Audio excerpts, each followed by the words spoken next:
ఆంధ్రప్రదేశ్ రాజధాని అమరావతిలో క్యాన్సర్ ఆసుపత్రికి సంబంధించినటువంటి పనులు అతి త్వరలో ప్రారంభం కాబోతున్నాయి. Basavatarakam Indo American cancer hospital and research ఇన్స్టిట్యూట్గా హైదరాబాద్లో చాలా పాపులర్ అయినటువంటి సంస్థ ఇది.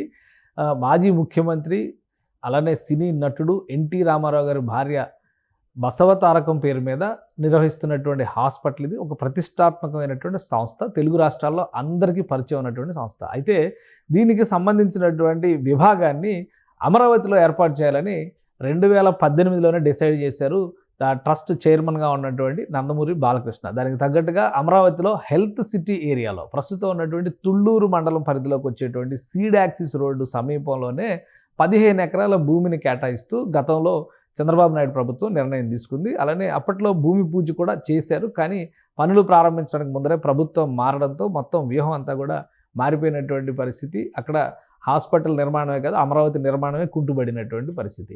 ఇప్పుడు ఫైనల్గా కూటమి ప్రభుత్వం ఏర్పడిన తర్వాత గత 6 నెలలుగా చకచకా పనులు జరుగుతున్నాయి. ఈ నెల రోజుల్లో అమరావతిలో ఏర్పాటు చేయబోయేటువంటి బసవతారకం క్యాన్సర్ ఆసుపత్రికి సంబంధించి ప్రధానమైనటువంటి అడ్డంకి తొలగిపోయింది. ఆ అడ్డంకి ఏంటంటే, ల్యాండ్ అలాట్మెంట్ చేసినటువంటి ప్రదేశంలో హై టెన్షన్ విద్యుత్ టవర్లు ఉన్నాయి. వాటిని తొలగించాలనేటువంటి విజ్ఞప్తిని క్యాన్సర్ ఇన్స్టిట్యూట్ చైర్మన్గా బాలకృష్ణ ప్రభుత్వానికి చేసినటువంటి విజ్ఞప్తిని మన్నించారు. అలానే అమరావతి ప్రాంతంలో ఇటువంటి హై టెన్షన్ విద్యుత్ లైన్ ఒకసారి మనం ఇక్కడ గమనించి చూస్తే కనుక అనేక ప్రాంతాల్లో అమరావతిలో ఇదే తరహా హై టెన్షన్ విద్యుత్ లైన్లు కనిపిస్తున్నాయి. ఈ విద్యుత్ లైన్లన్నీ కూడా ఆ ప్రదేశాల్లో చాలా వరకు భూమిని ఆక్రమించి ఉండడం, పైగా హై వోల్టేజ్ ఉండేటువంటి విద్యుత్ లైన్లు వెళ్తుండడంతో ఈ ప్రాంతంలో ఒక రకమైన భయాందోళనలతో కూడినటువంటి వాతావరణం ఉంది. దీనిపైన గ్రౌండ్ రిపోర్ట్లో అధికారులు ఇచ్చినటువంటి, ముఖ్యంగా తన క్యాన్సర్ ఇన్స్టిట్యూట్కి సంబంధించినటువంటి నిర్మాణ సిబ్బందికి కాంట్రాక్ట్కి ఇస్తున్నటువంటి సంస్థ ఇచ్చినటువంటి సూచనల మేరకు బాలకృష్ణ చేసినటువంటి సిఫార్సుని ఏపీసీఆర్డీఏ పరిశీలించింది. ఫలితంగా అమరావతి ప్రాంతంలో ఉన్నటువంటి హై టెన్షన్ విద్యుత్ లైన్ ఉన్న టవర్లు అన్నిటినీ కూడా తొలగించాలనేటువంటి ఒక నిర్ణయానికి వచ్చారు టెక్నికల్ ఎక్స్పర్ట్స్. దానికి సంబంధించి ఆంధ్రప్రదేశ్లో ఏపీ జెన్కో అండ్ ట్రాన్స్కోకి సంబంధించినటువంటి విద్యుత్ నిపుణులు, ఇతర ఇంజనీరింగ్ నిపుణులు కూడా భాగస్వాములు చేశారు. ఆ క్రమంలోనే ఈ టవర్లను తొలగించడానికి ఆంధ్రప్రదేశ్లో రాజధాని ప్రాంతంలో మొత్తం 1600 కోట్ల రూపాయల వరకు ఖర్చు అవుతుందనేటువంటి ఒక అంచనా వేశారు. ఈ 1600 కోట్ల రూపాయలతో కనుక ఈ హైటెన్షన్ విద్యుత్ టవర్లు తొలగిస్తే అమరావతి ప్రాంతంలో దాదాపుగా 1000 ఎకరాల భూమి కలిసి వస్తుందని కూడా భావించారు.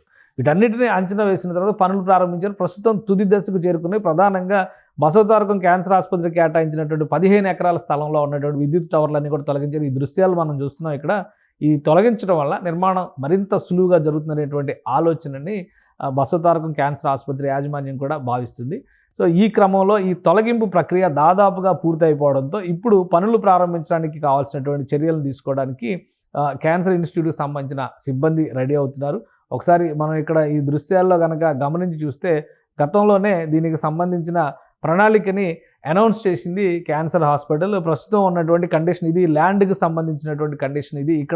ఇది సీడ్ యాక్సిస్ రోడ్, అతి పెద్ద రోడ్డుగా ఇక్కడ పేరున్నటువంటిది. ఒక కార్నర్ బిట్, అంటే 2 వైపులా రహదారి ఉన్నటువంటి ప్రాంతంలో ఇక్కడ హాస్పిటల్ నిర్మించబోతున్నారు. ఇది లొకేషన్ ఆల్రెడీ ఒక మ్యాప్ డిజైన్ చేసుకున్నారు.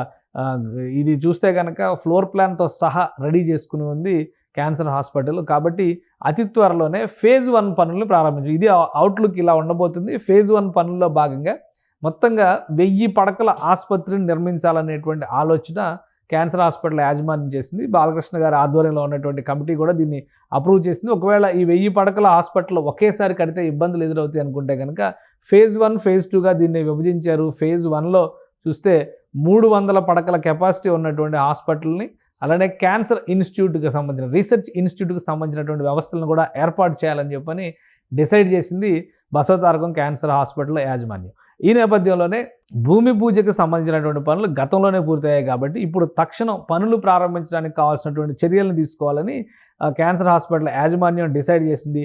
ఈ క్రమంలోనే బహుశా ఫిబ్రవరి నెల, ఎందుకని ఫిబ్రవరి నెల అవుతుంది అంటే కనుక ఒకసారి మనం పరిశీలిద్దాం. ఇక్కడ ఒక ఓల్డ్ ఇన్విటేషన్ కార్డు ఉంది. ఈ ఓల్డ్ ఇన్విటేషన్ కార్డు చూస్తే ఎవరికైనా కానీ అర్థమవుతుంది. ఇది 2019 ఫిబ్రవరి 14వ తేదీన చేసినటువంటి భూమి పూజ కార్యక్రమానికి సంబంధించిన ఆహ్వాన పత్రిక. అప్పుడు ఉన్నటువంటి ముఖ్యమంత్రి చంద్రబాబు నాయుడు అలానే భూమి పూజ కార్యక్రమానికి హృదయపూర్వక ఆహ్వానం అంటూ అప్పుడు ఉన్న కమిటీ ఆహ్వానించినటువంటి పరిస్థితి ఉంది. అయితే పనులు ప్రారంభం అయిన తర్వాత, భూమి పూజ అయిన తర్వాత పనులు ప్రారంభించాల్సిన దశలో ప్రభుత్వం మారింది కాబట్టి నిర్మాణం కూడా డోలాయమానంలో పడింది. అసలు అమరావతి నిర్మాణమే గాలికి పోయినటువంటి పరిస్థితి ఉంది. ఇప్పుడు టవర్ల తొలగింపు ప్రక్రియ పూర్తయింది. మొత్తం అక్కడ నేల చదును చేసేటువంటి ప్రక్రియ పూర్తయింది. ఇంతకు ముందర ఉన్నటువంటి గుబురుగా పెరిగిపోయినటువంటి చెట్లు డీఫారెస్టేషన్ లాగా అక్కడ జరిగినటువంటి ప్రక్రియ, అంటే మొత్తం కూడా ఆ పిచ్చి మొక్కల తొలగింపు కార్యక్రమం మొత్తం కూడా కంప్లీట్ అయిపోయింది. కాబట్టి ఇప్పుడు పనులు చేయడానికి ఎలాంటి ఆటంకం లేదు. భూమి పూజ పూర్తయినటువంటి నేపథ్యంలో నిర్మాణ పనులు ప్రారంభించడానికి బసవతారకం క్యాన్సర్ ఆసుపత్రి యాజమాన్యం ప్రణాళికలను సిద్ధం చేస్తుంది. బహుశా ఇది హెల్త్ సిటీకి, అంటే అమరావతి నిర్మాణంలోనే మాస్టర్ ప్లాన్లోనే 9 నగరాల ప్రణాళికని ఆవిష్కరించారు. నగరాలంటే ఏవో మహానగరాలు తీసుకొచ్చి అక్కడ పెట్టేటువంటిది కాదు. కాకపోతే 9 రకాల థీమ్ సిటీస్ ఇవి. ఒక్కొక్క ప్రాంతానికి ఆయా రంగానికి సంబంధించినటువంటి వ్యవస్థలను ఏర్పాటు చేయాలనేటువంటి ఆలోచనని ప్రభుత్వం మాస్టర్ ప్లాన్లో పొందుపరిచింది. కాబట్టి ఇప్పుడు ఎయిమ్స్ లాంటి సంస్థలు కట్టినటువంటి హెల్త్ సిటీలోనే ఈ బసవతారకం క్యాన్సర్ ఆసుపత్రికి కూడా ప్రభుత్వం భూముల్ని కేటాయించింది, 15 ఎకరాల భూములు. కాబట్టి అక్కడ ఎలాంటి ఆటంకాలు లేవు, ఎలాంటి అవాంతరాలు కూడా లేవు. కాబట్టి ఫిబ్రవరి మాసాంతం లోపు నిర్మాణ పనులు ప్రారంభించడానికి కావాల్సిన ప్రణాళికని బసవతారకం ఆసుపత్రి యాజమాన్యం సిద్ధం చేస్తున్నట్టుగా తెలుస్తుంది.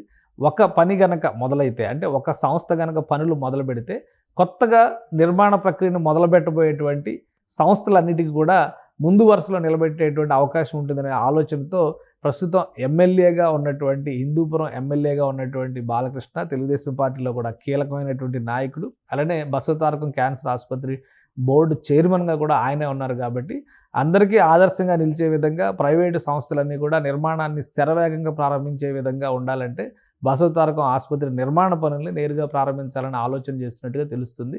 సో భూమి పూజ ఆల్రెడీ అక్కడే పూర్తయింది. కాబట్టి నిర్మాణ పనులు ఫిబ్రవరి మాసంలో మొదలయ్యేటువంటి అవకాశం ఉంటుంది. ఫస్ట్ ఫేజ్ని 12 నుంచి 18 నెలల్లో పూర్తి చేసేందుకు కావాల్సినటువంటి ప్రణాళికను కూడా సిద్ధం చేసుకున్నట్టుగా తెలుస్తుంది. సో ఫిబ్రవరిలో బసవతారకం క్యాన్సర్ ఆసుపత్రి హైదరాబాద్లో కాకుండా మరొకటి అమరావతిలో ఏర్పాటు కాబోతుంది. దానికి ఏ రోజు ముహూర్తం నిర్ణయిస్తారనేది ప్రస్తుతానికి సస్పెన్స్. సుమన్ టీవీలో మీ పర్సనల్ అండ్ బిజినెస్ ప్రమోషన్స్ కోసం కింది నెంబర్కి కాంటాక్ట్ చేయండి.